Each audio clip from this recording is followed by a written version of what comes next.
আদায় করো না, তবে কেন শুকরিয়াটা আদায় করো না, তবে কেন শুকরিয়াটা আদায় করো না, তবে কেন শুকরিয়াটা আদায় করো না। হাত দুটো দিল মারতে তোমার যখন যারা চাও, ঠিক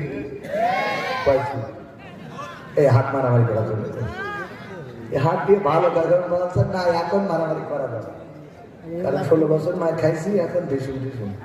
হ্যাঁ, এরকম হবে নাকি? হবে? মিজানুর রহমান আজহারি ভাই বলেছে, এক দল খেয়ে চলে গেছে, আর এক দল খাওয়ার জন্য বসে আছে।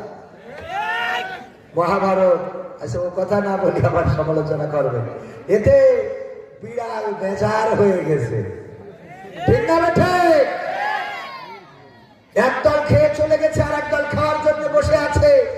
আমি তো বুঝেছি যে এই দলের নাম হলো জামাত ইসলামের কথা বলেছে, কথা কেন?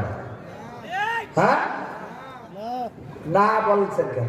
আপনি ধরে নেন যে হ্যাঁ, ধরেন এটা হ্যাঁ জামাতের কথা মনে করি বলি, কারণ নাম ধরে বলেছি।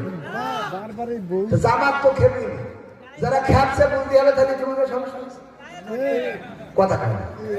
তোরা না খেপলি তো বলতাম ভালো না, কথা কয় খেপা যাবে না তো, বরং কর্মে পরিচয় করে দিতে হবে। এই দেশে আর দুর্নীতিবাজদের কোনো ঠাঁই হবে না।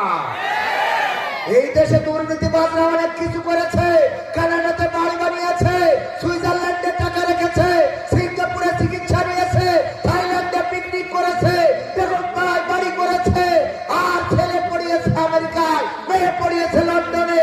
আগামীর বাংলাদেশে এটা হতে দেওয়া হবে না। এই দাবি কি শুধু জামাতে?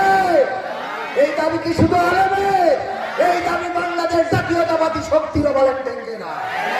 সুতরাং যারা এই কথার সাথে একমত হবে না, ওরা আসলে জাতীয়তাবাদী দলের লোক নয়, ওরা অনুপ্রবেশকারী, ঠিক না বেঠে? কোত্থেকে এলো, কোত্থেকে এলো? মাসুদ ভালো হয়ে যা, ঠিক না বেঠে? কারণ এই দেশ দুর্নীতিবাজ দ্বারা রক্ষা হতে দেওয়া হবে না। কোন দুর্নীতিবাজের জন্য আমার ছাত্র জনতা রক্ত দেয় নয়, কোন দুর্নীতি